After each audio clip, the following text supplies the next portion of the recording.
During the pregnancy checkup, the doctor, looking pale, asked, "Who was your previous doctor?" I answered, "My husband, because he's also an obstetrician." Immediately, the doctor panicked and said, "We need proof right now." Hello everyone. Thank you for being here with me today. Before I even start this story, I need to ask you a favor. If you are listening to this and you are safe in your own home, take a deep breath and cherish it. Because I learned the hard way that the people closest to you, the ones who share your bed in your life, can be the ones holding the knife behind your back. Please, leave a comment telling me where you are watching from. It helps me feel less alone sharing this. Don't forget to like and subscribe so this channel can grow and I can bring you more stories like mine. I was sitting on the crinkly paper of the exam table, the kind that sticks to the back of your legs and makes noise every time you shift your weight. The room smelled like rubbing alcohol and faint lavender, a scent that was supposed to be calming but only made my nausea worse. My hands were resting on my stomach, which was huge now, heavy with the life I had been carrying for 8 months. I was exhausted. Not just the physical exhaustion of pregnancy, where your ankles swell and your back screams, but a deep, bone-weary exhaustion that came from fear.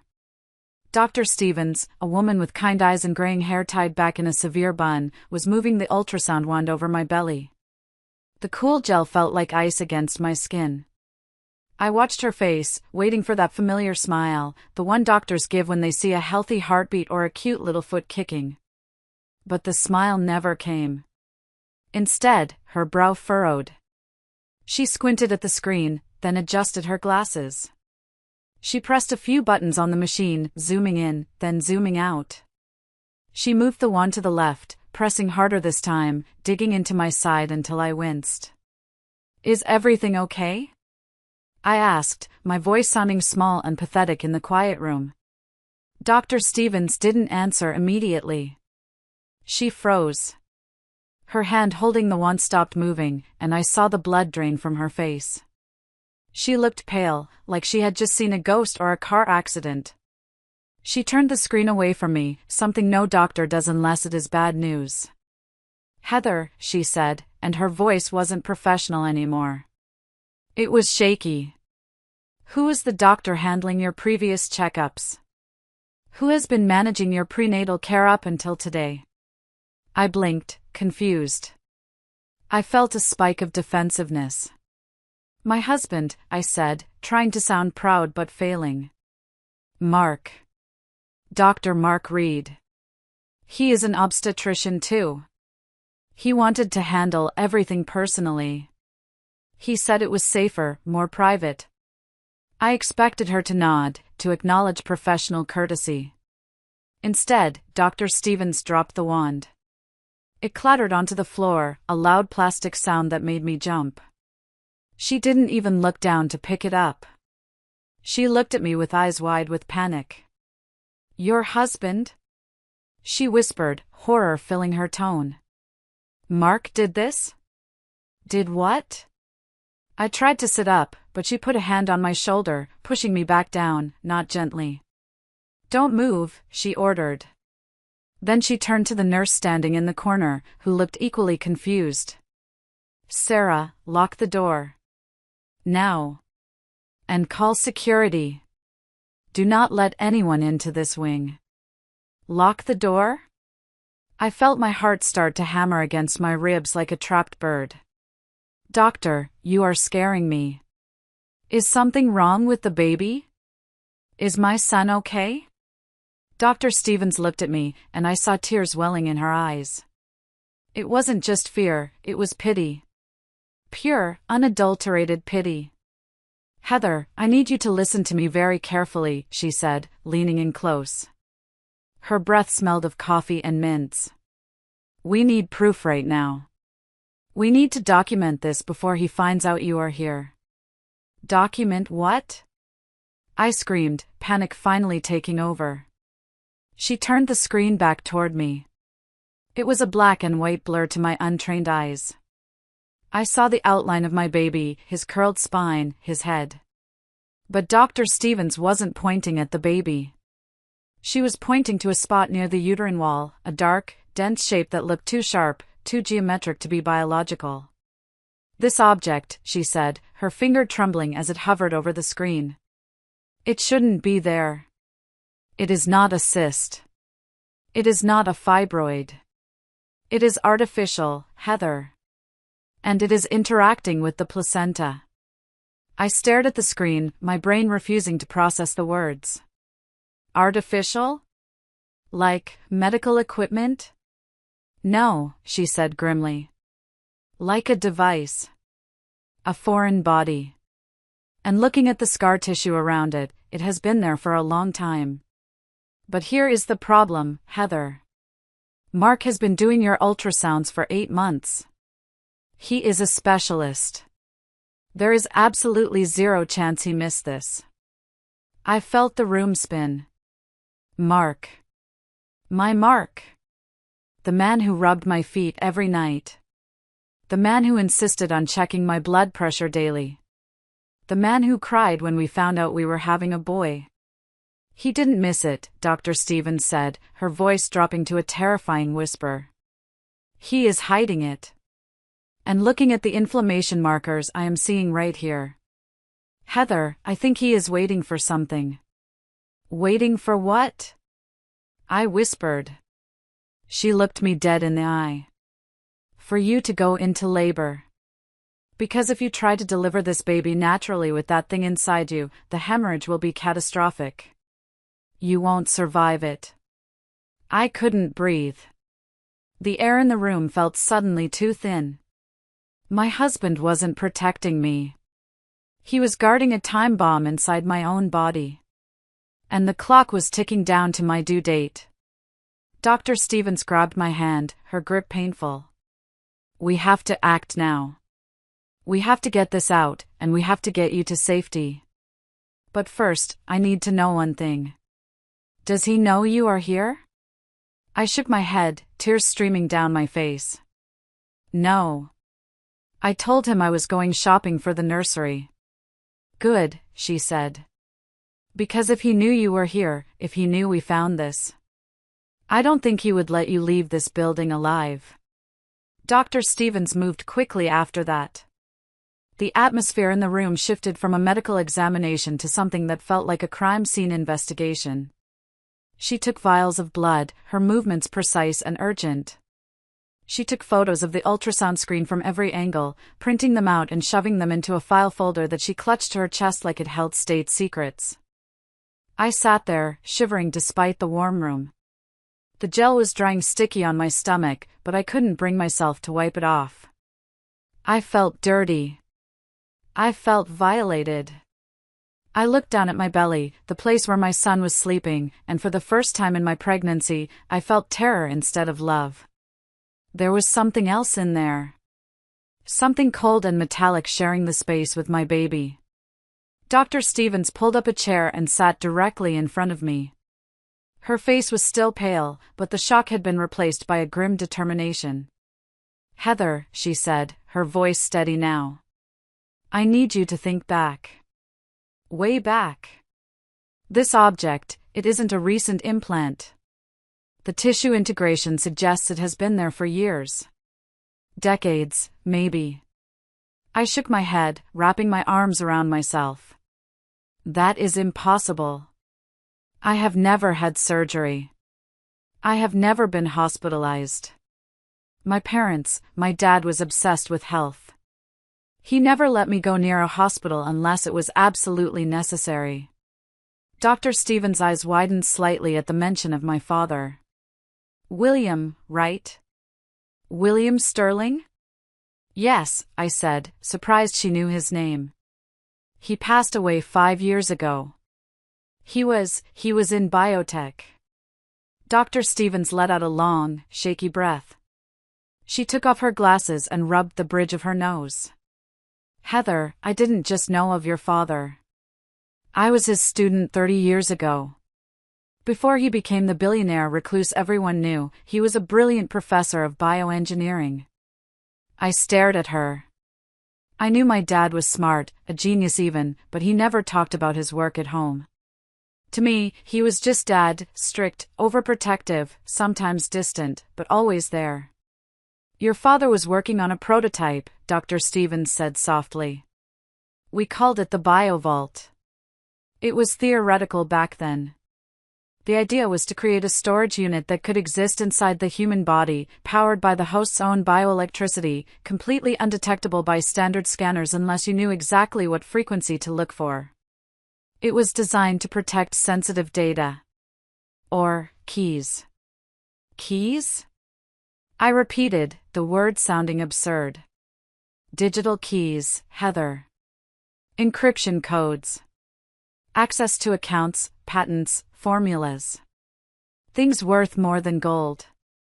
Things people would kill for. She stood up and walked back to the ultrasound machine, pointing at the dense shadow again. Look closely. It isn't just sitting there. It is pulsing. Very faintly, but it is there. It is drawing heat from your uterus. The pregnancy, the increased blood flow, the hormones, it has woken it up. I felt a wave of nausea that had nothing to do with morning sickness. You are telling me my father used me as a piggy bank? That he put some machine inside me without telling me? No, Dr. Stevens said firmly. Not a piggy bank. A safe deposit box. And he didn't do it to use you. He did it to hide it from someone. Someone he was terrified of. Heather, do you remember a trip to Switzerland when you were a teenager? Maybe around 15? The memory hit me like a physical blow. Yes. I had a terrible flu. Dad said I needed a special treatment, some advanced immune booster they only had in Europe. I was under anesthesia for a few hours. When I woke up, I had a tiny scar on my lower abdomen, barely a scratch. He said it was from the 4-line. That wasn't in 4-line, Dr. Stevens said. That was the implantation. He hid it in the one place he thought no one would ever look, inside his own daughter. He thought it would be safe there forever. But why now? I asked, tears blurring my vision. Why is Mark hiding it? Why didn't he tell me? Because, Dr. Stevens said, her voice dark, Mark isn't protecting the vault, Heather. He is trying to crack it. And the only way to open a BioVault without the digital key is to remove it. And if he tries to cut that out of a pregnant uterus, he will kill me. I finished the sentence, my voice barely a whisper. Dr. Stevens nodded. He has been monitoring it. That is why he insisted on doing all the checks. He needed to see if the pregnancy displaced it. He needed to make sure it was still retrievable. Heather, your husband isn't waiting for the baby to be born. He is waiting for the moment of delivery to stage a tragedy. A hemorrhage. A complication. He gets the vault, and you become a statistic. A sad story about maternal mortality. I felt a scream building in my throat, but I swallowed it down. My mind raced back to every moment of our marriage. The way Mark courted me. The way he was so interested in my family history. The way he insisted on handling my inheritance paperwork when Dad died, claiming it was too stressful for me. He never loved me, I whispered, the realization shattering my heart into a million pieces. It was never about me. It was always about this. We don't know that for sure, Dr. Stevens said, though her eyes told me she believed it. But we can't take the risk. We have to get that thing out of you safely, and we have to get legal protection. I know a lawyer. He handles high-profile cases, custody battles, criminal defense. His name is Arthur Brooks. He worked with your father. Arthur Brooks? I remembered the name. He sent flowers to Dad's funeral. Yes. I am going to call him. But Heather, you have to do the hardest thing you have ever done in your life. What? I asked, wiping my face. You have to go home. You have to walk back into that house, smile at your husband, and pretend you know nothing. You need to buy us time to set up the extraction surgery and get the police involved. If you run now, he will find you. He has resources you don't know about. We need to catch him in the act, or at least get enough evidence to put him away for life. Go home? To him? I can't. I can't look at him. You have to, she said, gripping my shoulders. For your son. Because if you don't, he will win. And he won't stop at you. If he is desperate enough to cut you open, what do you think he will do with the baby? That was the turning point. The fear in my chest solidified into something cold and hard. Hate. Pure, protective motherly hate. Okay, I said. I will go back. Driving home from the clinic was a blur. I don't remember the traffic lights or the turns. My mind was entirely in the past, dissecting the last 5 years of my life, looking for the cracks I had been too blind to see. I met Mark at a charity gala for the hospital. He wasn't the arrogant surgeon type. He was quiet, standing by the bar with a glass of club soda, looking a little lost. He had these sad, puppy dog eyes that just made you want to hug him. I approached him, and he spilled his drink on my dress. He was so apologetic, so clumsy and charming. I am a disaster, he had said, laughing nervously. My mother always says I would lose my head if it wasn't attached. That was the first time he mentioned Patricia. His mother. At the time, I thought it was sweet that he was close to her. We started dating, and he was perfect. But not in a dominant way. He was vulnerable. He told me about his struggles in med school, how hard he worked to please his demanding family, how he felt like he was never good enough. He made me feel strong. He made me feel like I was the one saving him. I was the heiress to the sterling biotech fortune, and he was just a hard-working doctor trying to make a difference. I remembered the night he proposed. He didn't do it with a flashy ring or a big public display. We were in my apartment, eating takeout. He looked at me with tears in his eyes and said, "You are the only real thing in my life, Heather. You are the only person who doesn't want something from me." God, what a lie. What a spectacular, Oscar-worthy performance. He moved into my world so seamlessly. He took over the little things first. Don't worry about the bills, babe, I will handle it. You focus on your art. Don't worry about the car insurance, I got it. Slowly, piece by piece, he took control of the logistics of my life. I thought it was love. I thought he was taking care of me. Now I realized he was isolating me. He was cutting off my access to my own independence. And then the pregnancy. When I told him, he cried. He fell to his knees and kissed my stomach. I thought it was joy. Now I wonder if it was relief. The final stage of the plan had begun. The incubation. He became obsessed with my health. No, not my health. The vessel's health. He controlled the AC temperature because extreme heat or cold might affect the device. He measured my food portions. He banned me from seeing my friends because of flu season risks.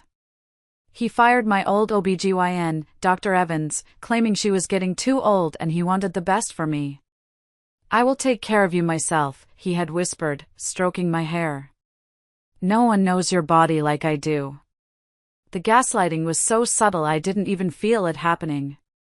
If I complained about pain, he would tell me it was normal, that I was just being sensitive. If I questioned why he spent so much time in his locked study, he would say he was researching new pediatric treatments for our son.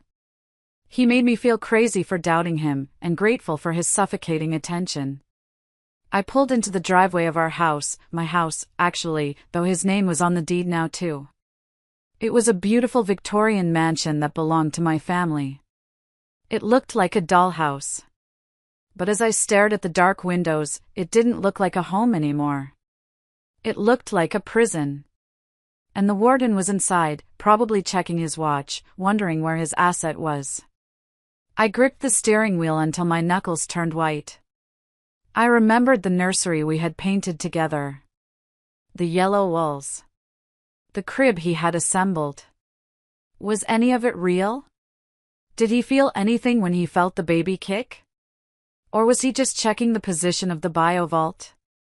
I took a deep breath, checked my face in the rearview mirror to make sure I didn't look like I had been crying, and opened the car door.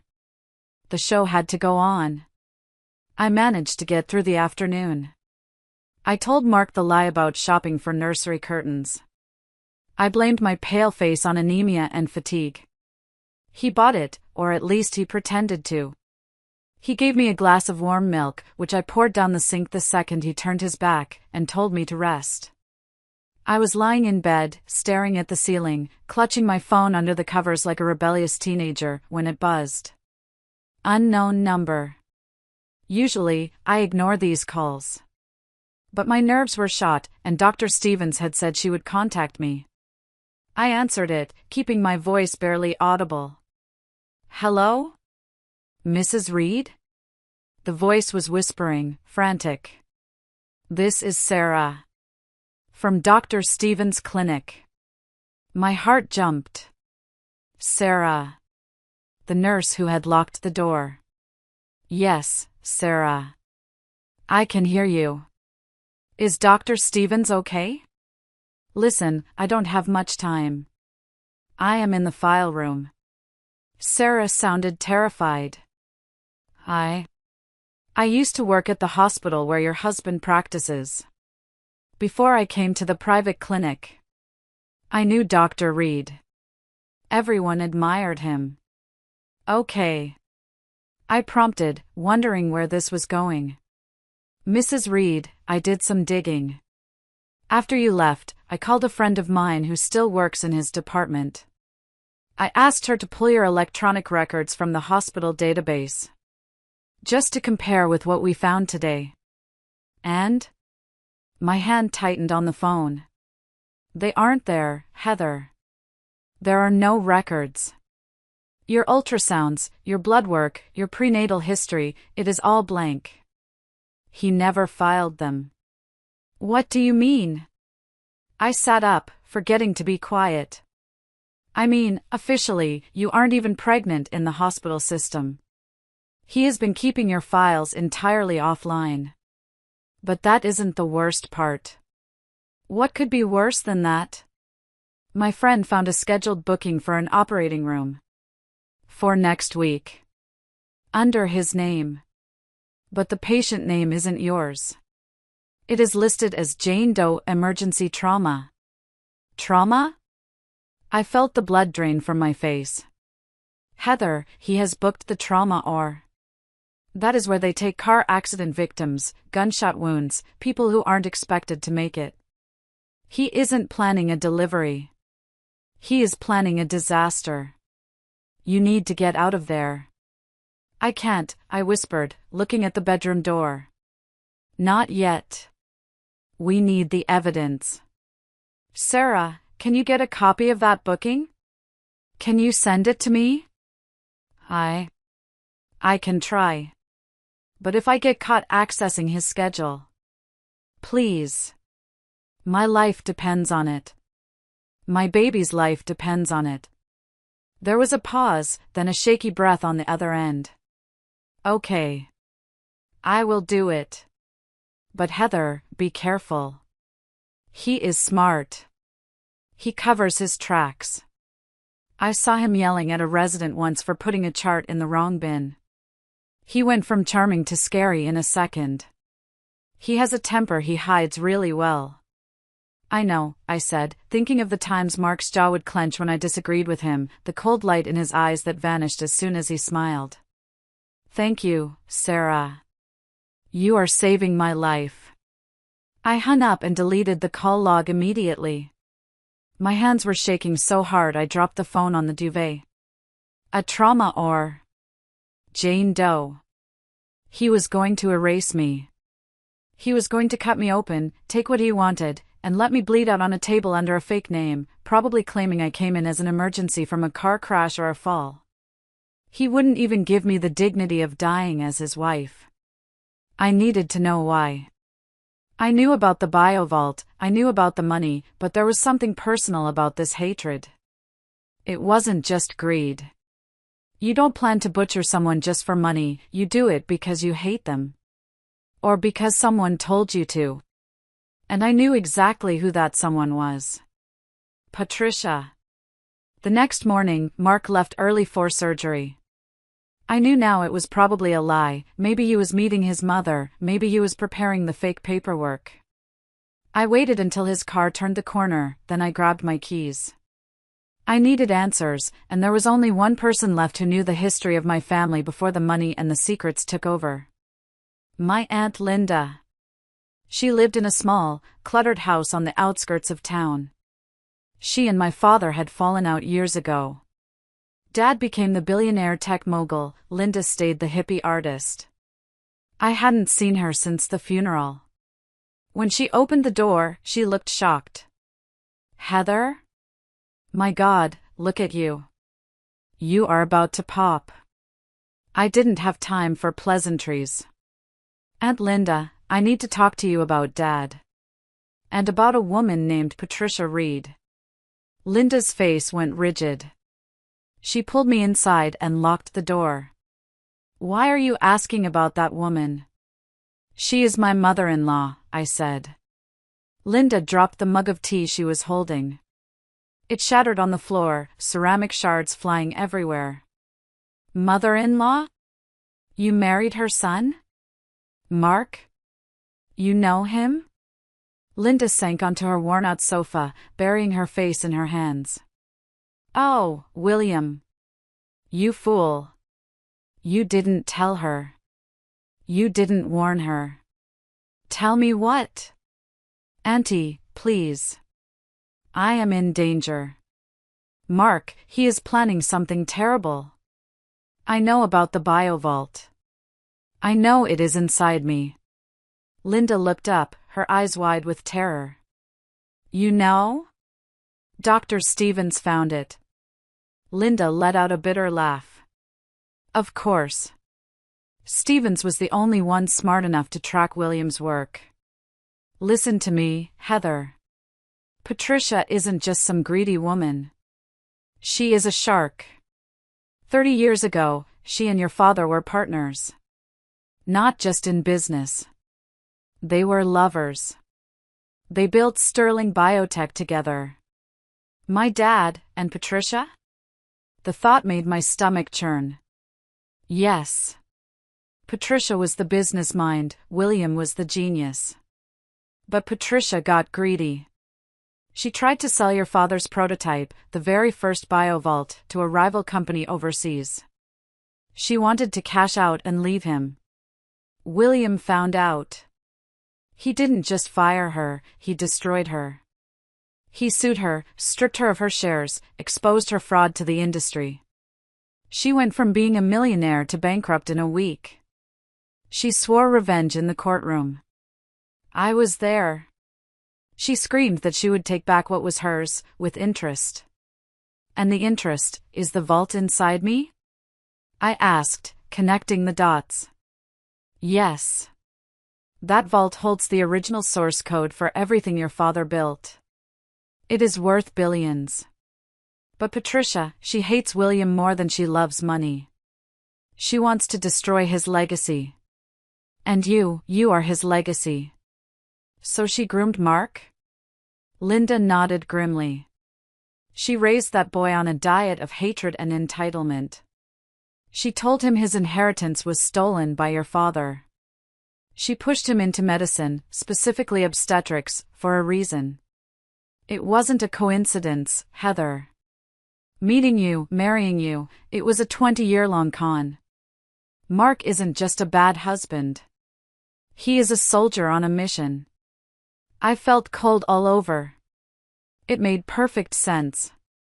The way Patricia looked at me, not with affection, but with a hungry, appraising stare. The way she always talked about family legacy and getting what is deserved. He is planning to take it out next week, I whispered.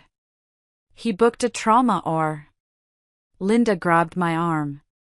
Her grip was surprisingly strong. You cannot let him take you to that hospital. If Patricia is involved, they have people everywhere. Lawyers, judges, doctors on their payroll. If you go into that operating room, you are never coming out. I stood up, my legs shaky. I have a plan. I have a lawyer, Arthur Brooks. Good. But be careful of Mark. Linda's voice trembled. He might seem weak, Heather. He always was a mama's boy. But a weak man cornered by a powerful mother is the most dangerous thing in the world. He will do whatever she tells him to do, even if it means killing you. I drove home with a new understanding of my enemy. Mark wasn't the mastermind, he was the weapon. Patricia was the one pulling the trigger. And she had been aiming at me since before I was even born. I got back just before Mark. I managed to hide the car and get into the kitchen, pretending I was making tea. When he walked in, he looked tired. His shoulders were slumped, and there were dark circles under his eyes. For a split second, I felt a pang of pity. It must be exhausting carrying around that much deceit.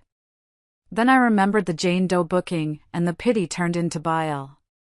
Mom is coming for dinner, he announced, loosening his tie. She wants to see how you are doing. Great, I said, forcing a smile that felt like it was cracking my face. I haven't seen her in a while. Patricia arrived 10 minutes later, smelling of expensive perfume and old money. She was wearing a sharp blazer and pearls, looking every inch the society matriarch. She didn't hug me.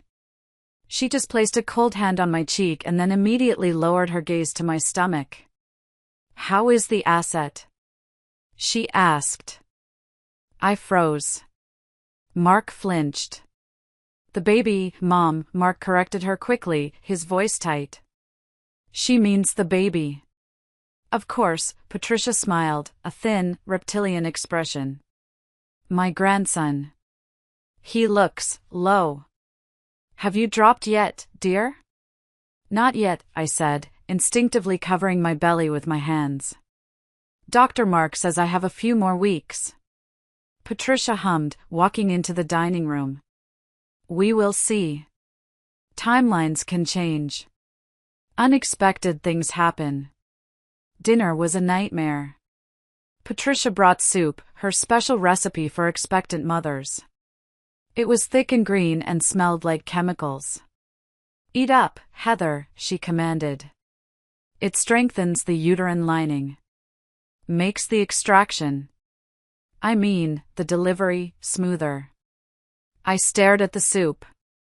I knew I couldn't eat it. God knows what was in it. Sedatives?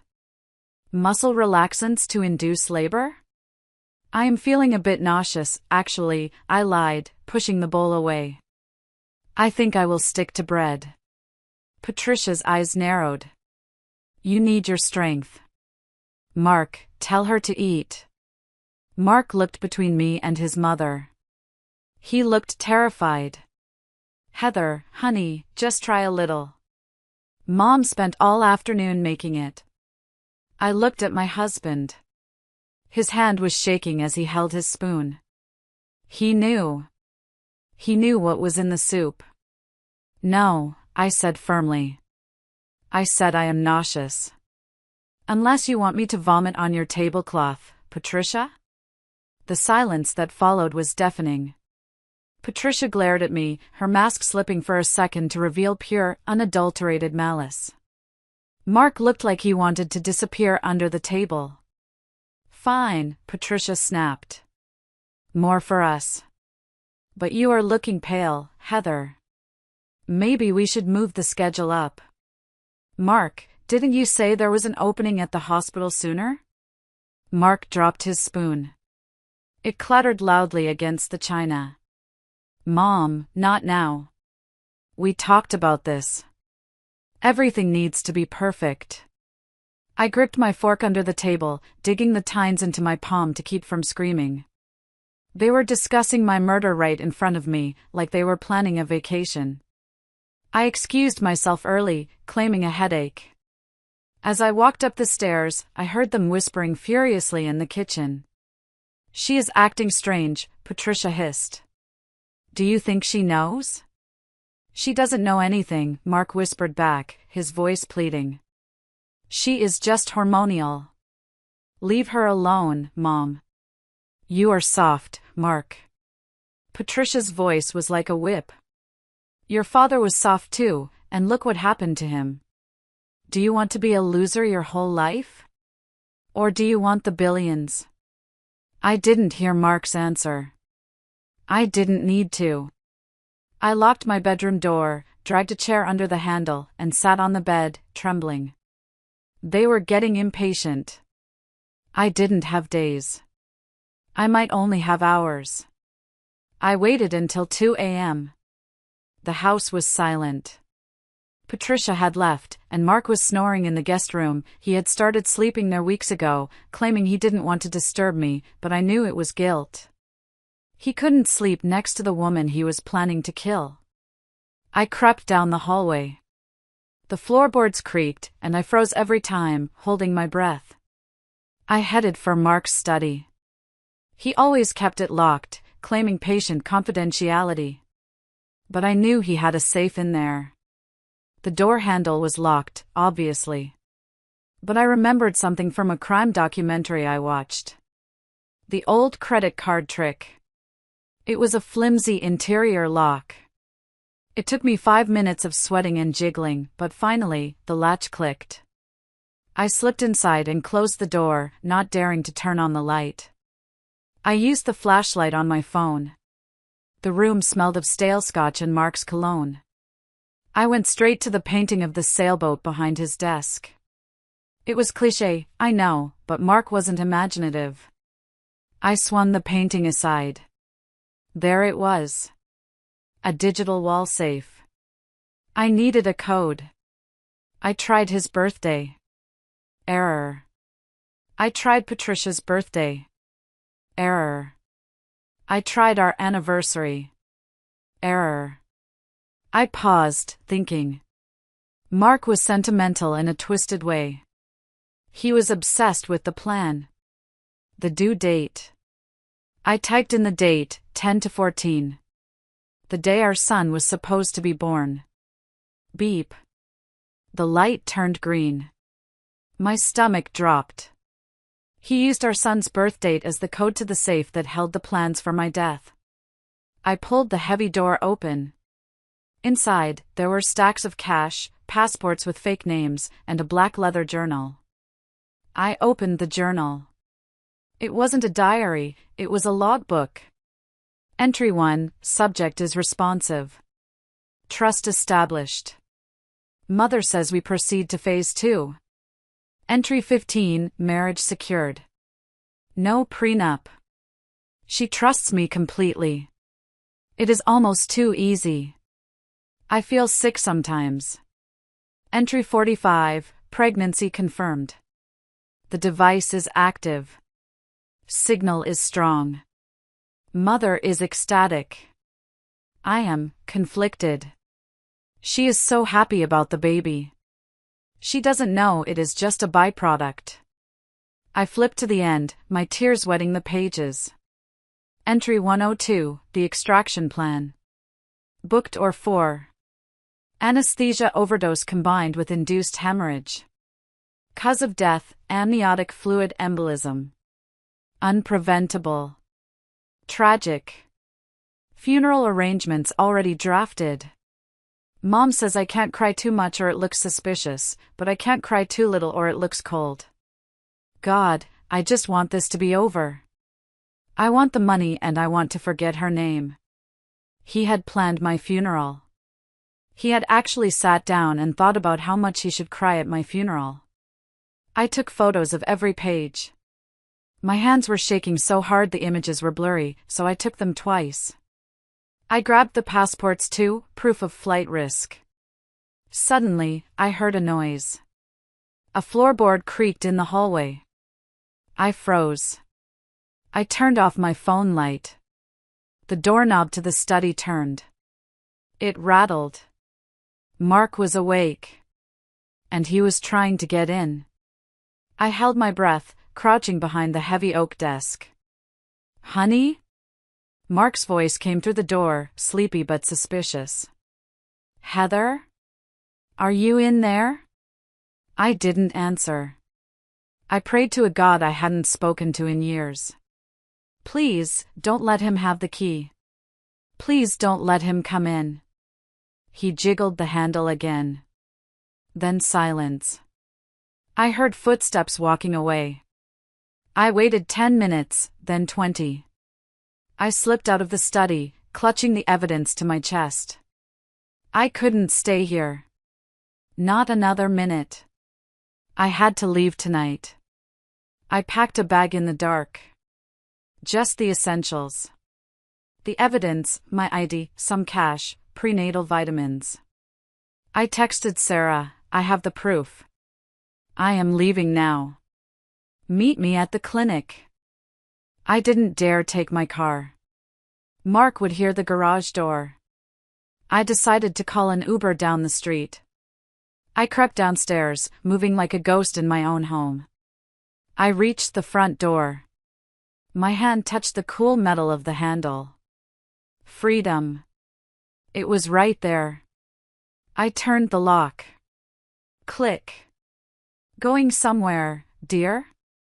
The lights in the living room flooded on, blinding me. I spun around. Patricia was sitting in the armchair in the dark, sipping a glass of wine. Mark was standing next to her, looking at the floor. You. I stammered. What are you doing here? It is 3 a.m. I couldn't sleep, Patricia said smoothly, standing up. I had a feeling. Mother's intuition, you know? I just knew you would try something stupid. She walked towards me. The mask was gone completely now. Her face was twisted into a sneer of contempt. Where were you going, Heather? To the police? To that little lawyer friend of yours? I stepped back, clutching my bag. Let me leave, Patricia. I don't want your money. I don't want anything. Just let me and my baby go. Patricia laughed. A cold, dry sound. Let you go? With the key? Do you think I am an idiot? That device belongs to me. Your father stole it from me, and I am taking it back. She nodded at Mark. Get her bag. Mark hesitated. Mom, maybe we should just let her go. We can negotiate. Patricia spun around and slapped him. The sound echoed through the large hall. It was a vicious, hard slap. Don't you dare go soft on me now. She screamed. Get the bag. Mark flinched, holding his cheek. He looked at me, his eyes filled with shame, but he stepped forward. I'm sorry, Heather, he whispered. Please, just give it to me. Don't make this harder. You are pathetic, I spat at him. You are a grown man and you are letting your mommy tell you to kill your wife? Mark grabbed my bag. I fought him.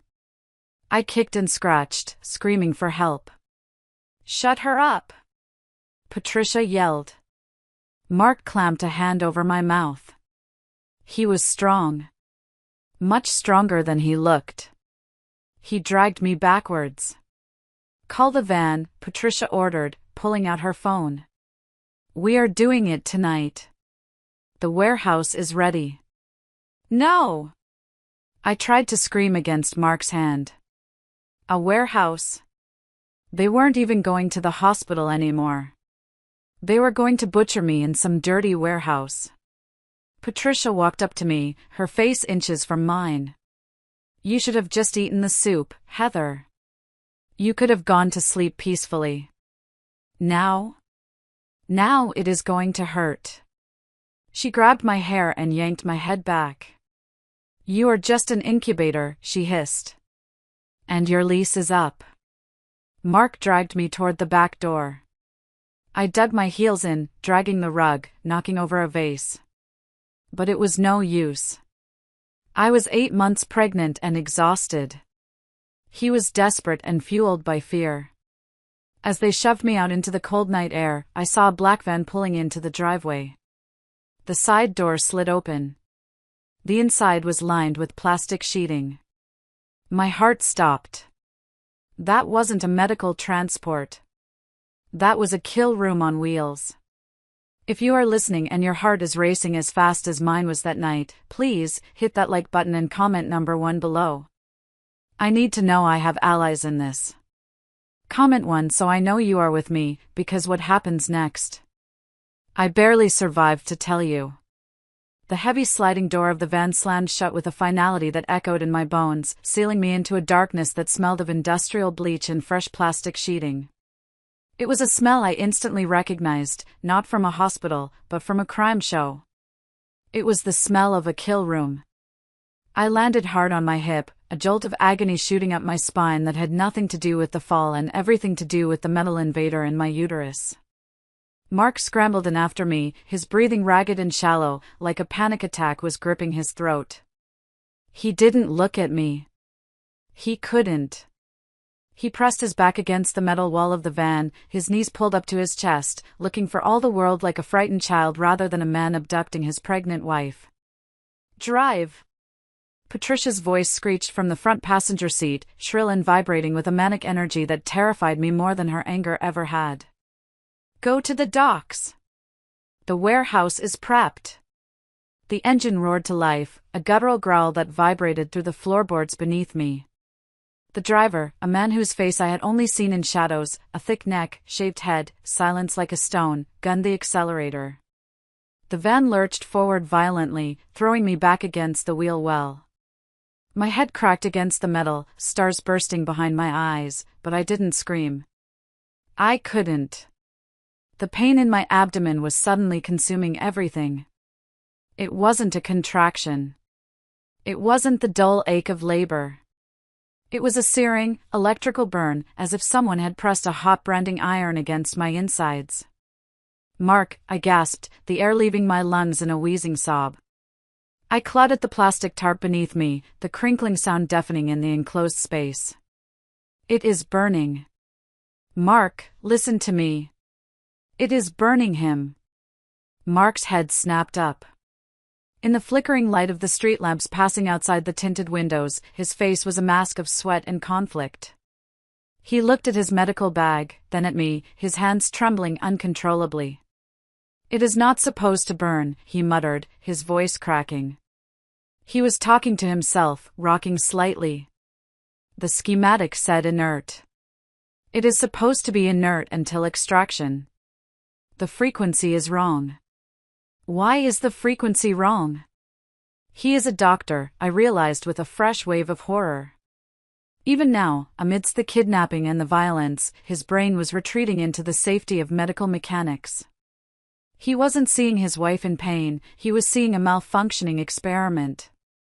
I dragged myself across the slippery plastic, ignoring the agony in my hips. I grabbed the leg of his expensive trousers, the fabric feeling foreign against my sweating palm. "Look at me!" I screamed, finding a reserve of strength I didn't know I had. "I am not a schematic. I am Heather. I am the woman you vowed to protect. Shut her up!" Patricia yelled from the front, not even turning around to look at the carnage she was orchestrating. "Mark, sedate her. We are 10 minutes out. I don't want her fighting when we get there." Mark fumbled with his bag, his fingers slipping on the zipper. He pulled out a syringe, the needle glinting ominously in the low light. He uncapped it, his movements jerky. "Heather, please," he whispered, and the pleading in his voice made me want to vomit. "Just let me put you to sleep. It will be easier this way. You won't feel the incision. I promise I will make it quick. I won't let you suffer. You are going to cut our son out of me in a dirty van?" I sobbed, kicking out at him. My foot connected with his shin, a dull thud, but he barely flinched. He was too far gone, lost in his mother's web. "You are going to kill him." He grabbed my ankle, his grip bruising. "I am saving the asset. He hissed, repeating the words Patricia had drilled into him, a twisted mantra. We need the key, Heather. If we don't get it, she will destroy me. You don't know what she is capable of. You don't know what she did to Dad. He stopped, his eyes widening as if he had said too much. What did she do to your father? I breathed, the distraction momentary. It doesn't matter, he cried, tears spilling down his cheeks. Just stop fighting me. Suddenly, a wave of agony ripped through my midsection so intense that my vision went white. It felt like something inside me had snapped. A wet, hot warmth flooded between my legs, soaking my jeans instantly. It was too much fluid to be just water. It was too thick. I looked down. On the clear plastic tarp, illuminated by a passing streetlight, a dark, crimson pool was spreading rapidly, looking black in the dimness. Blood. Mark froze. The syringe slipped from his fingers and rolled away across the plastic. He stared at the blood, his pupil dilating. The doctor in him finally slammed back into the driver's seat of his brain. Hemorrhage, he whispered, the color draining from his face until he was as pale as the moon. Placental abruption. The device, the heat is cauterizing the wrong tissue. It is rejecting the uterus. Mom! He shouted toward the front, and this time, his voice wasn't a child's whine. It was a guttural roar of panic. Mom, stop the van. She is bleeding out. Keep driving. Patricia shrieked, her voice tight with obsession. We are almost there. We can fix it at the warehouse. I have the setup. We can't. Mark screamed back, scrambling over the seat to grab his mother's shoulder. She is going into abruption. The baby is in distress. If we don't operate in a sterile environment in the next 10 minutes, the asset dies, Mom. The key dies. That was the magic word. Not Heather. Not grandson. The key. The van swerved violently as the driver reacted to the chaos. And then, salvation. Blue and red lights exploded in the rear window, washing the interior of the van in a chaotic disco of emergency strobes. A siren wailed, cutting through the night air, rising and falling like a heartbeat. The siren wasn't alone. It was a chorus. The wail of multiple police cruisers surrounded us, the sound vibrating through the chassis of the van. Police! Pull over immediately! The amplified voice boomed from outside, distorted but commanding. The driver slammed on the brakes. The tires screeched against the asphalt, the smell of burning rubber mixing with the chemical stench inside. I was thrown forward, my shoulder slamming into the partition, but I barely felt it. I was curling around my belly, trying to hold my baby in, trying to stop the blood that felt like it was draining my life away. Patricia cursed, a stream of vile, venomous profanity that would make a sailor blush. She turned to the driver, her face twisted into a mask of pure insanity. Ram them! She screamed, spitting saliva. Get us out of here! Do not stop! No! Mark shouted. He lunged forward from the back seat, his body colliding with the center console. He grabbed the keys from the ignition and ripped them out with a violent yank. The engine died instantly. The van coasted to a stop, the silence rushing back in, heavy and suffocating. You idiot! Patricia screamed, striking him across the face with her heavy, designer purse. The buckle caught his lip, splitting it open. What have you done? We were so close. It is over, Mom. Mark yelled back, blood trickling down his chin, mixing with his tears. Look at her. She is dying. I won't let you kill the baby for money. The back doors were ripped open from the outside. Bright, blinding LED tactical lights flooded the van. I squinted, trying to shield my eyes, my hands slick with my own blood. I saw silhouettes of men in uniform, heavy vests, guns drawn and leveled at the interior. And behind them, standing like an avenging angel in a trench coat, was Arthur Brooks. Next to him was Sarah, the nurse, pointing a shaking finger at the van. "Step out with your hands up. Keep your hands where we can see them." Patricia didn't step out. In a move of pure, animalistic desperation, she scrambled over the seat into the back with us. She grabbed a handful of my hair, yanking my head back so hard I thought my neck would snap. With her other hand, she snatched the scalpel Mark had dropped. She pressed the cold, sharp blade against the soft skin of my throat. "Back off!" she shrieked, her voice ragged, unrecognizable. "I will cut her throat. I swear to God I will open her up right here." The police froze. The officers lowered their weapons slightly, assessing the hostage situation. The silence that fell was heavy, broken only by the crackle of the police radio and my own wet, ragged breathing. "Mrs. Reed," Arthur Brooks' voice cut through the tension. It was calm, authoritative, the voice of a man who had negotiated with sharks his entire career. "Put the weapon down. There is nowhere to go. We have the clinic records. We have the journal. The warehouse has been raided. It is over." "I don't care." Patricia spat, her eyes wide and wild, the whites showing all around the irises. "This belongs to me.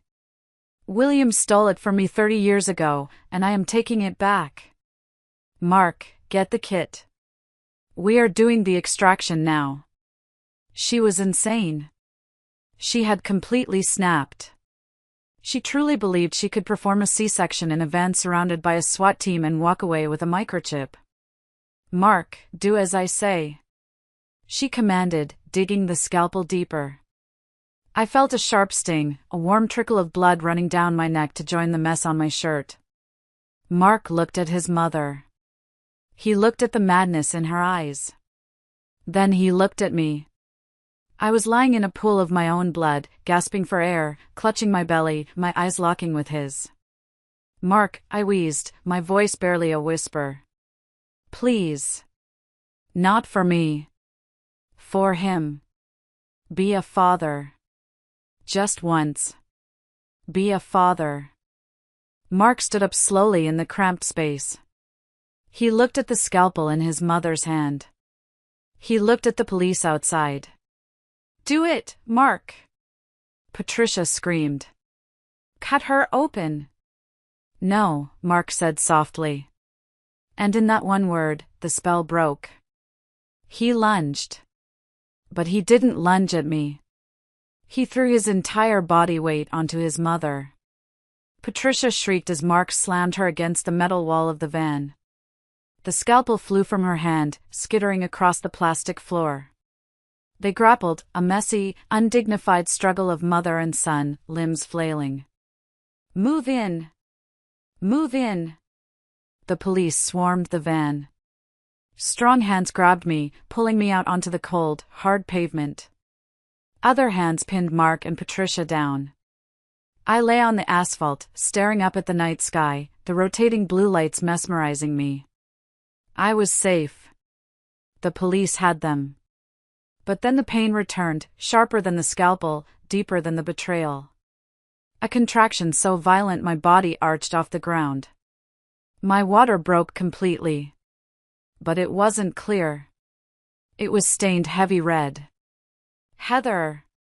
Dr. Stevens was suddenly there, kneeling beside me, her knees hitting the pavement hard. She checked my pulse, her fingers pressing into my neck. She looked between my legs and her face went ashen. "We are losing the fetal heart rate," she shouted to Arthur, her voice tight with controlled panic. "The abruption is accelerating. We can't wait for an ambulance. The hospital is 20 minutes away through this traffic. She won't make it." "Then what do we do?" Arthur asked, his lawyerly composure cracking for the first time. Dr. Stevens looked at the heavy, black-armored SUV Arthur had arrived in. It was William's old car. A tank disguised as a luxury vehicle, built to withstand bullets and bombs. "Get her in the back of the SUV," Dr. Stevens ordered, ripping open a sterile pack she had brought. We are delivering this baby right now. They lifted me into the back of the SUV. The movement was agony. Every jostle felt like my insides were tearing apart. The leather seats were cold against my skin, but the space was sterile, clean, safe, unlike the van. Arthur jumped in the driver's seat, cranking the heat, turning the interior light on full blast. Dr. Stevens threw open her emergency bag, snapping on latex gloves with a sound that was sharp and loud in the confined space. "Heather, stay with me," she commanded, slapping my cheek lightly. I was drifting. The blood loss was making me dizzy, making the world feel like a dream, a movie I was watching from far away. Is he okay?" I mumbled, my tongue feeling thick in my mouth. "We are going to save him," she said fiercely, grabbing a Doppler monitor. "But the device." "Heather, listen to me. The device is heating up. The stress, the police lights, your heart rate, it is triggering a failsafe. It is acting like a cauterizing iron inside your uterine wall. It is blocking the blood flow to the baby."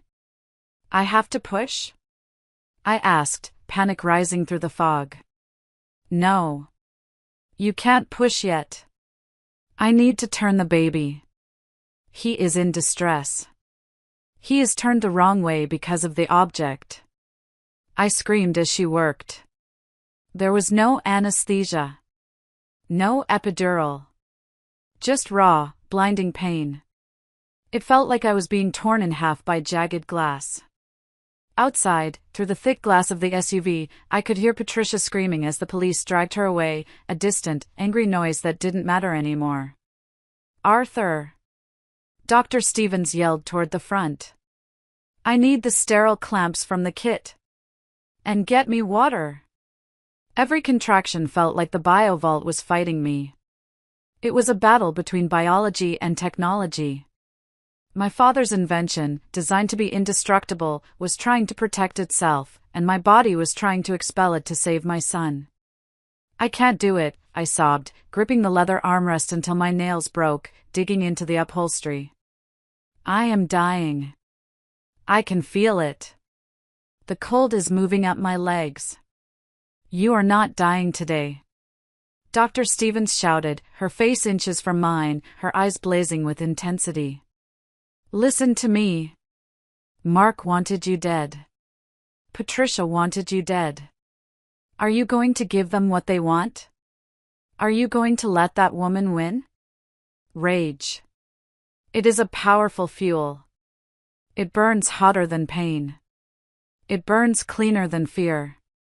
"No," I gritted out through clenched teeth. "Then push. Now. Push for your son." I pushed. I pushed with every ounce of hatred, every ounce of love, every ounce of strength I had left in my dying body. I pushed for the 15-year-old girl who was used by her father. I pushed for the wife who was betrayed by her husband. I pushed for the mother I was about to become. One more. I see the head. The cord is wrapped once. Hold on, okay, push. I let out a primal scream, a sound that tore through my throat, a sound of pure animal instinct. And then, relief. The pressure vanished.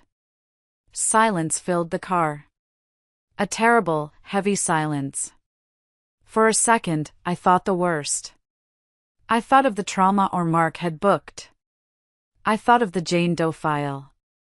Then, a cough. A wet, sputtering sound. And finally, a high-pitched, angry wail that sounded like the most beautiful music in the world. "He is here," Dr. Stevens whispered, her voice thick with emotion. She quickly clamped the cord and wiped his face with a sterile towel.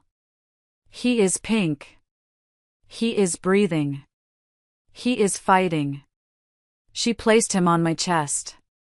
He was slippery and warm, crying lustily, his tiny fists beating against the air. I wrapped my weak arms around him, kissing his messy head, breathing in the scent of birth and life. My son. William. But Dr. Stevens wasn't done. She was pressing on my stomach again, her face grim. "The placenta is coming," she said. And the device is coming with it. The second delivery was almost painless compared to the first, numbed by the adrenaline and the presence of my son. A few minutes later, Dr. Stevens held up a metal kidney dish. In it, amidst the biological tissue, sat a small, silver capsule. It was humming softly, a tiny blue light blinking rhythmically on its surface. "The BioVault," she said, staring at it with a mixture of awe and disgust. "It is out. It is finally out." I felt darkness creeping in at the edges of my vision. The adrenaline was fading, and the shock of the blood loss was taking over. My hands felt numb holding the baby. "Doctor," I whispered, grabbing Dr. Stevens' wrist with weak fingers.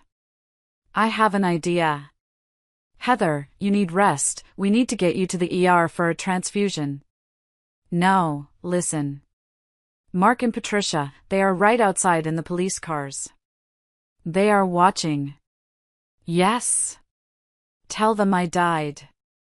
Dr. Stevens froze. "What? Why?" "Tell them the hemorrhage killed me. Walk out there with that look on your face, the look you had when you found the device. Tell them I am gone." "Why, Heather? It is cruel." "Because I need to know," I whispered, my eyes drooping, the world turning gray. "I need to know if there is any humanity left in him. And I want Patricia to think she won, just for a second. I want to see her face when she thinks she has the money. Before we bury her." Dr. Stevens looked at Arthur. Arthur looked at me, then at the baby. He nodded slowly. "It is a trap," Arthur said. "A perfect trap."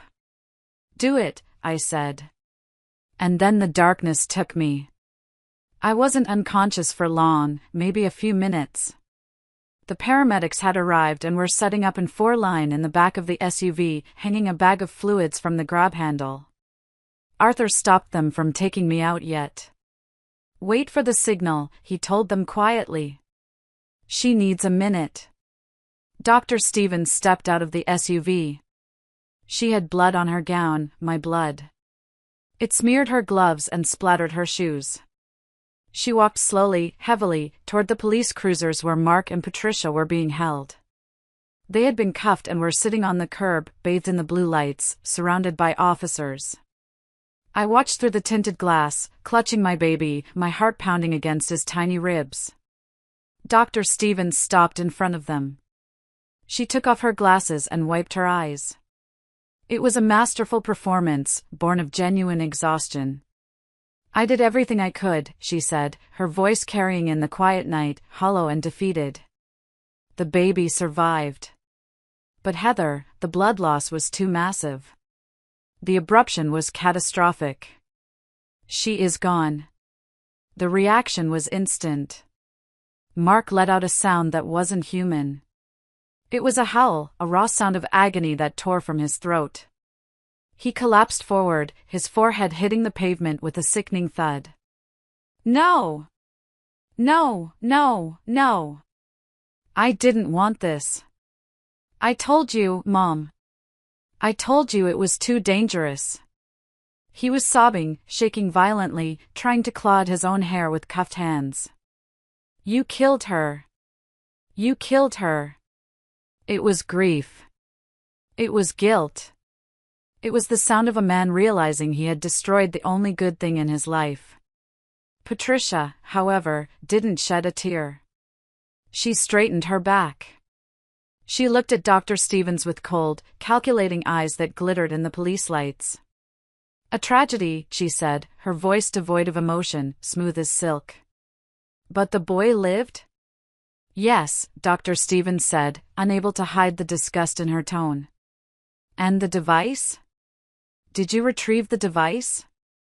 Dr. Stevens nodded slowly, producing the metal dish with the blinking capsule. "It is secured." "Good," Patricia said, actually smiling. A small, tight, victorious smile. "Then it wasn't a total loss. Give me the key. As the child's grandmother and next of kin, I demand possession of the inheritance key. And I will need to take custody of the infant immediately."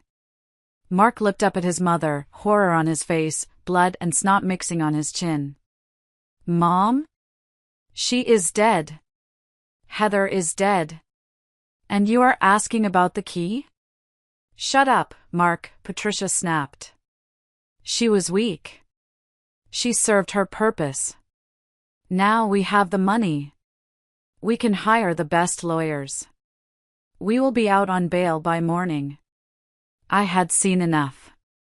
My blood boiled, chasing away the cold of the shock. I signaled to the paramedic. Help me up. It took all my strength, but I swung my legs out of the SUV. Arthur wrapped his heavy trench coat around my shoulders.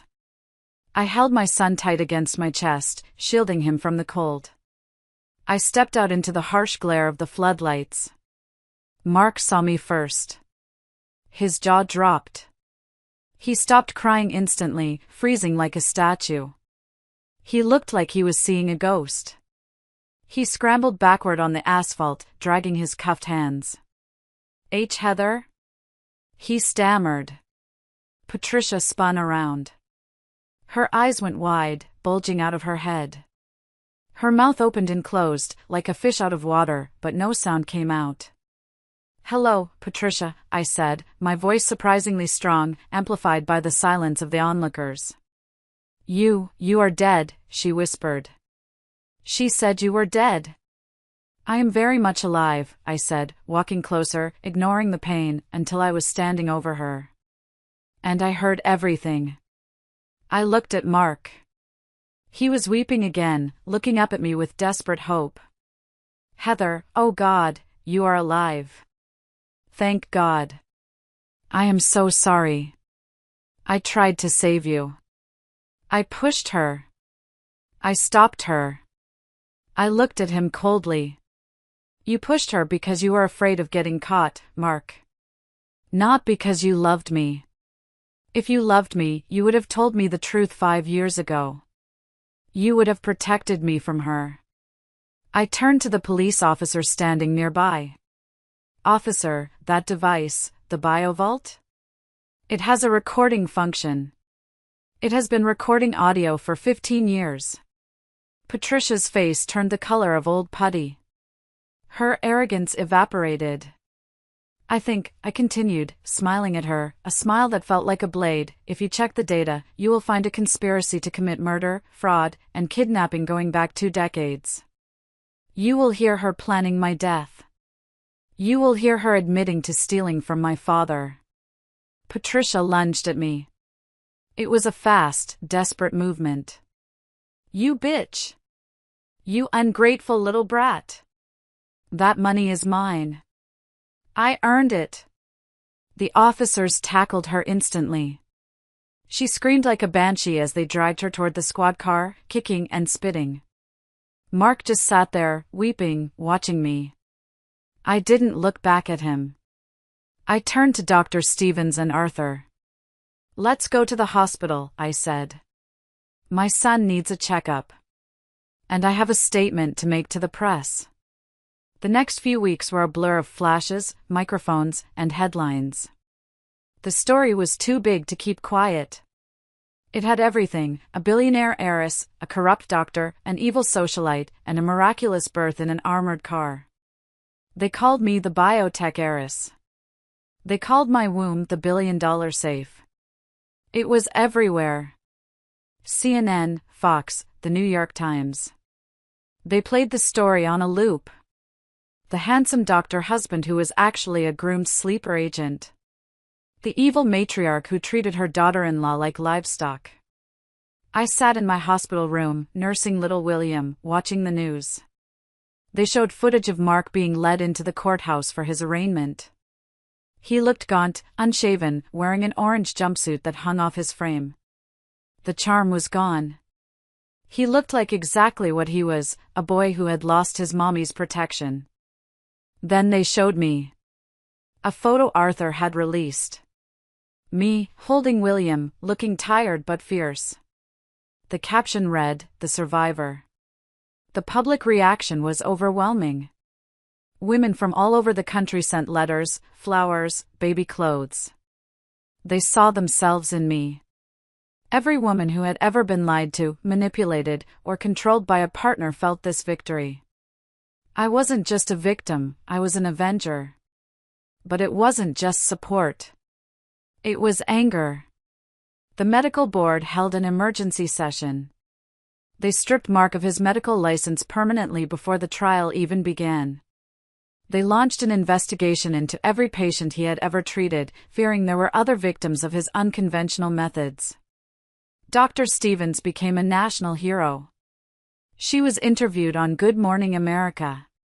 I just did my job, she told the host, crossing her arms, looking uncomfortable with the fame. But let this be a warning. Women know their bodies. If a doctor tells you to ignore your intuition, get a new doctor. If your husband tells you that you are crazy for suspecting something, investigate him. I turned off the TV. It felt good to see them destroyed in the court of public opinion. But I knew the real battle was still coming. The legal battle. And Patricia wasn't going down without a fight. Even from jail, she was dangerous. She had connections. She had favors she could call in. A week after I got home, a new home, a penthouse Arthur had arranged with intense security, far away from the Victorian prison I used to share with Mark, I got a letter. It wasn't from Mark. It was from a law firm called Vance and Associates. Mr. Vance. I remembered the name from the files in my father's old office. He was the family lawyer Patricia had always used. The one who helped her hide assets during her bankruptcy. The snake in a suit. The letter was a motion to freeze my assets. It claimed that since the BioVault was technically intellectual property developed during Patricia's partnership with my father 30 years ago, she had a claim to 50% of the inheritance. It also filed for emergency custody of William, claiming I was mentally unstable due to postpartum psychosis and the trauma of the kidnapping, and therefore unfit to raise the heir to the fortune. I threw the letter across the room. It fluttered to the floor like a dead leaf. She is in jail for attempted murder and she wants custody? I screamed, pacing the room. She tried to cut him out of me with a scalpel. Arthur picked up the letter calmly. This is harassment, Heather. It is a desperate Hail Mary pass. Vance knows he can't win on the merits. He wants to force a settlement. He wants you to pay them to go away. But can she win? I asked, terrified. Can she take my money? Can she tie this up in court until William is 18? Arthur smiled, a shark-like grin that made me very glad he was on my side. Normally? Maybe she could tie us up in court for years. Vance is dirty, but he is good. However, you gave us the smoking gun, remember? The recordings, I said. Exactly. We had the tech team crack the BioVault's encryption yesterday. We have 15 years of audio. And? Arthur pulled out a laptop. Listen to this. He clicked play. The audio was crystal clear. It was Patricia's voice, from 3 years ago. I don't care about the law, Vance. Just bribe the judge. Use the Cayman account. And make sure Mark's name isn't on anything. If the girl dies during the procedure, we need plausible deniability. We need to make it look like a tragedy, not a heist. Then Vance's voice, smooth and oily, it will cost you extra, Patricia. Cleaning up a homicide is expensive. And if the baby survives, we need to make sure the mother's will is contested. Arthur paused the recording. We have Vance on tape conspiring to cover up a murder before it even happened. We have him discussing bribes. The FBI is raiding his office right now. I let out a breath I didn't know I was holding. So it is over? Arthur nodded. It is over. We are countersuing for everything they have left. The house, the cars, the secret accounts. By the time we are done, Patricia won't be able to afford a candy bar at the prison commissary. And Vance will be sharing a cell block with her.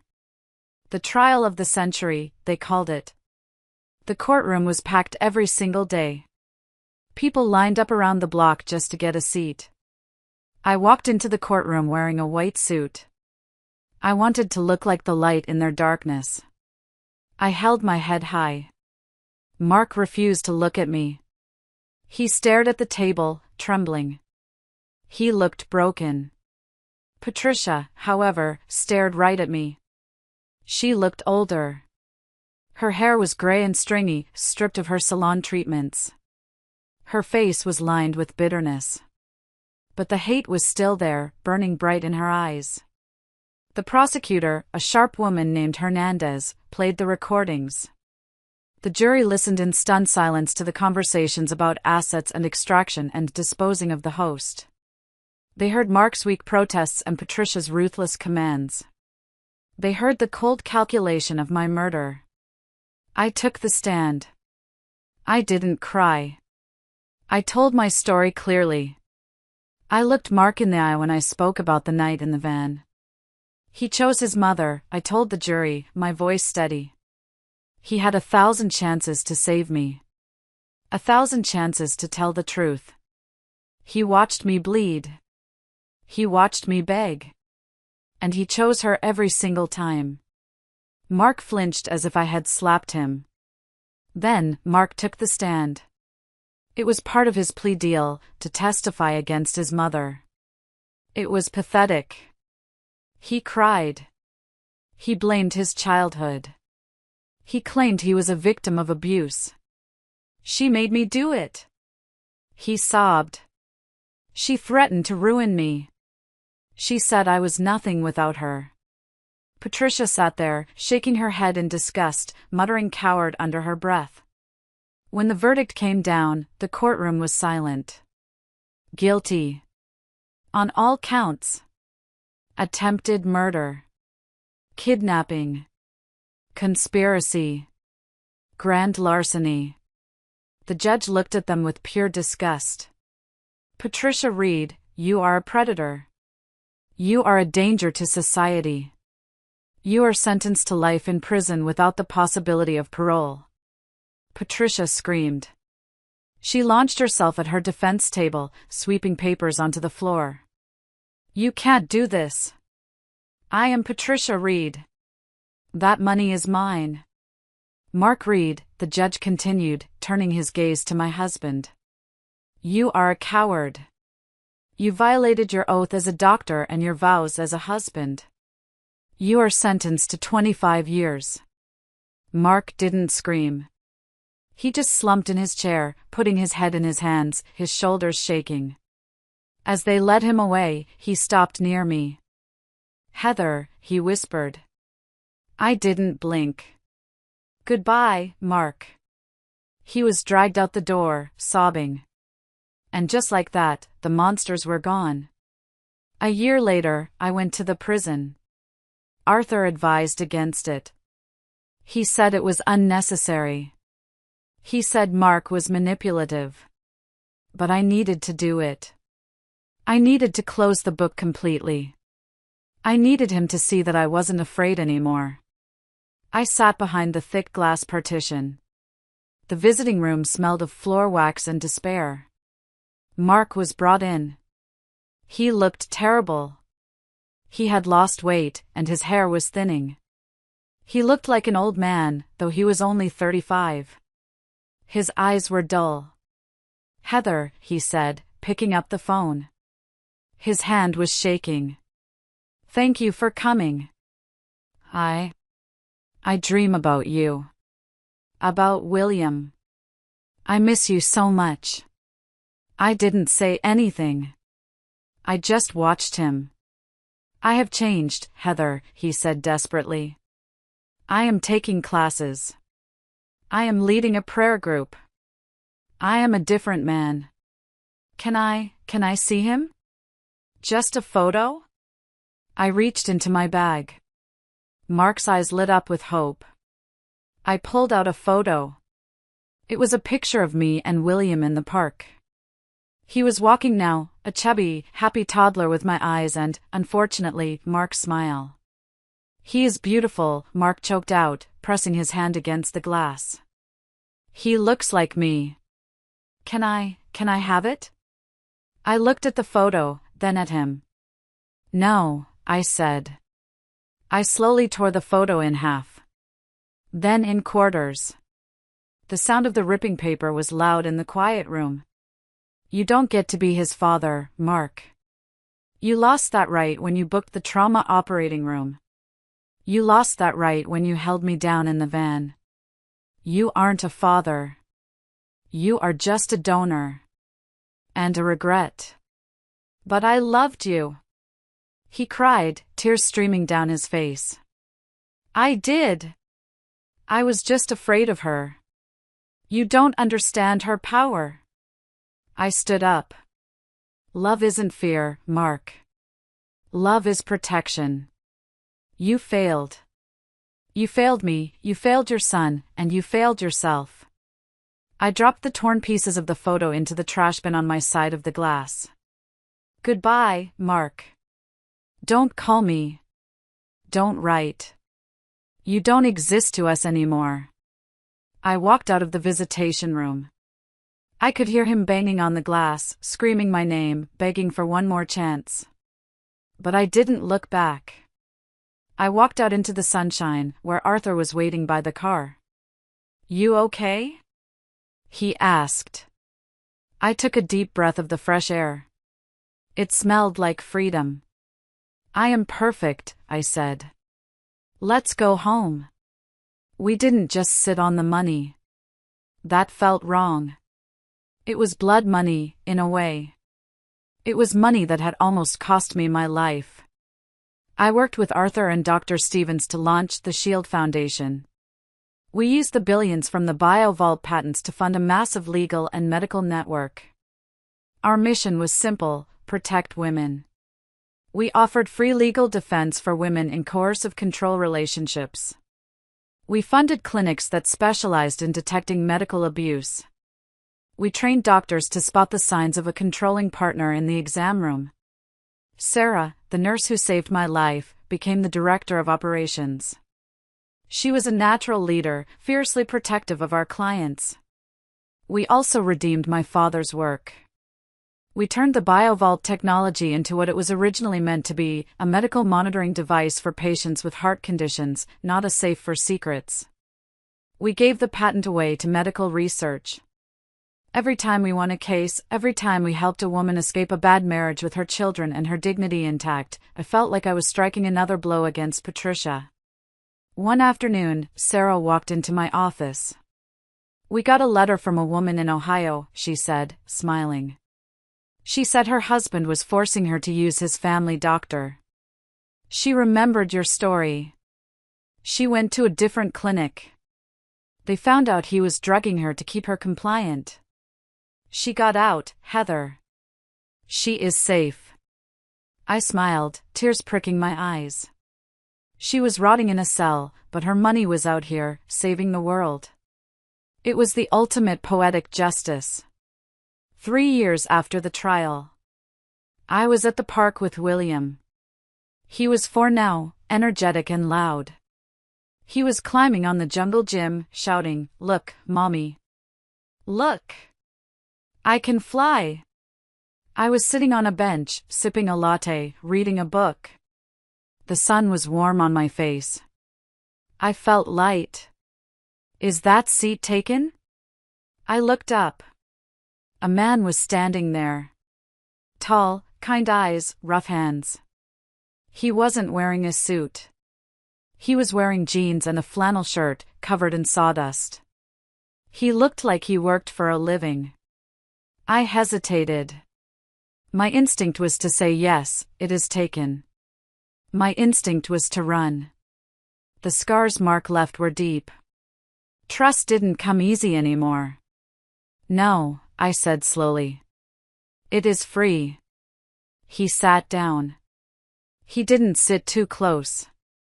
He respected my space. He pulled out a sketchbook and started drawing. I am David, he said without looking up. I am an architect. I am building the new library across the street. I am Heather, I said. I know, he smiled gently. Everyone knows who you are, Heather. I stiffened. I waited for the questions. I waited for him to ask about the kidnapping, or the money, or the crazy ex-husband.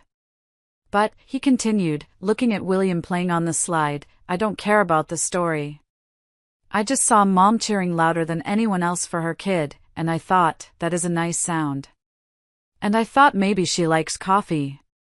I looked at him. Really looked at him. He wasn't trying to charm me. He wasn't trying to be perfect. He was just real. He smelled like wood shavings and coffee, not antiseptic and secrets. I smiled, and for the first time in a long time, it reached my eyes. He is a good kid, I said. David nodded. Looks like he has a strong mom. We talked for an hour. About buildings, about coffee, about the weather. Simple things. When he asked for my number, I didn't give it to him immediately. Ask me again next week, I said, standing up to grab William. If you are still here building that library, and if you haven't Googled me and run for the hills, maybe I will say yes. David laughed. I will be here. I build things to last. And I don't scare easy. I walked away, holding my son's hand. I wasn't the same naive girl who fell for the sad doctor at the gala. I was scarred. I was cautious. I was a billionaire with a fortress around my heart. But as I looked back, David waved. And I realized that maybe, just maybe, the fortress had a door. And I was the only one who held the key. Thank you so much for listening to my story. It was the hardest journey of my life, but I made it. If you enjoyed this, please subscribe and share it with a friend. You never know who needs to hear that they are strong enough to survive. Stay safe, stay strong, and trust your gut. Bye for now. As the story comes to a close, it leaves us with a profound reminder of the strength that lies within us all. Heather's journey is not just about survival, it's about reclaiming her identity, her worth, and her power in the face of unimaginable betrayal and danger. Her courage reminds us that even in the darkest moments, when trust is shattered and hope seems distant, there is always a path forward, one paved by resilience, self-belief, and the unwavering instinct to protect what truly matters. This tale also teaches us the importance of listening to our intuition and standing firm against those who seek to undermine our value. Heather's ability to rise above manipulation and fear serves as a beacon for anyone facing adversity. It's a testament that no matter how deep the scars, we have the capacity to heal, rebuild, and create a life filled with purpose and meaning. What did this story inspire in you? Share your thoughts below or comment good if you found its lessons valuable. Let's continue to reflect, grow, and support each other in the journey of life.